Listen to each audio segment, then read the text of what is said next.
Praise the lord. మోషే సుఖోపవాస 40 రోజులు ధ్యానములలో ప్రతిదినము బైబిల్ మిషన్ వ్యవస్థాపకులు ఫాదర్ ఎం దేవదాసయ్య గారు వివరించిన నిర్గమకాండం యొక్క మర్మములను విందాం.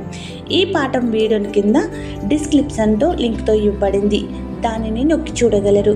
ఇజ్రాయేలును దాసత్వం నుంచి విమోచించిన యెహోవా దేవుని యొక్క అద్భుతములు, వాగ్దానములు నెరవేరిన విధానములను విందాం. ఈ ధ్యానములలో ఈరోజు 33వ రోజు కావున నిర్గమకాండం 33వ అధ్యాయం తప్పక చదవండి. ఆ విధంగా 40 అధ్యాయాలను పూర్తి చేయండి. అద్భుతమైన కార్యములు పొందండి.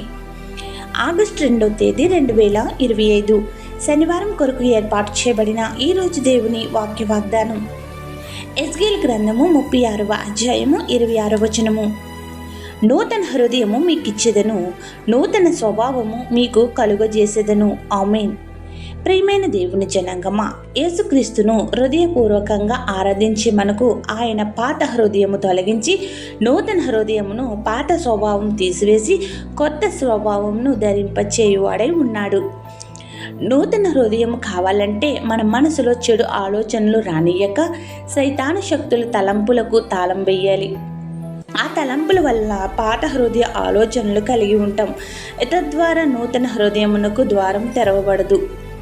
మనలో కాఠిన్యము, మోసకరమైన నాలుకలు ఎలుబడి చేసి దేవునికి దూరస్తులు అవుతాం. అటువంటి స్థితిలోనికి నెట్టివేయబడకుండా ఆయన ఇచ్చే నూతన స్వభావం ధరించుకునే శక్తిని కలిగి ఉండాలి. కావున అట్టి ఊబిలో పడక యేసయ్య ఇచ్చే బహుమతులను అందుకుందాము.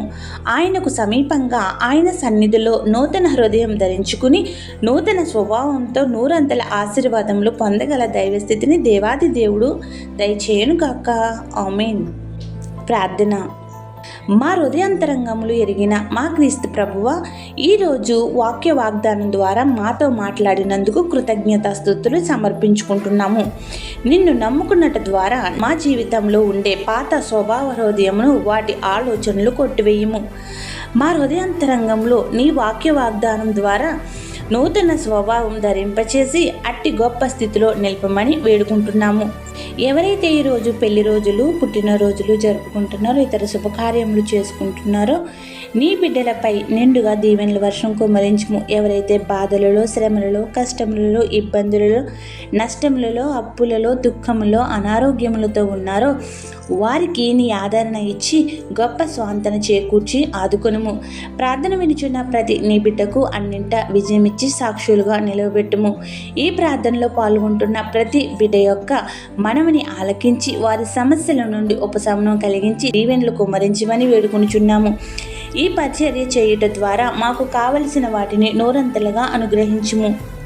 ఏ అంశం మరిచితమో విడిచితమో అవన్నీ నీకే సమర్పిస్తూ తండ్రి, కుమార, పరిశుద్ధాత్మ త్రియేక దేవుని యేసుక్రీస్తు నామమున నూతన హృదయము ధరింపచేసి నూతన స్వభావంతో దేవుని సన్నిధిలో నిరంతరము నిలిచే ధన్యతను మనందరిపై కుమ్మరించును గాక.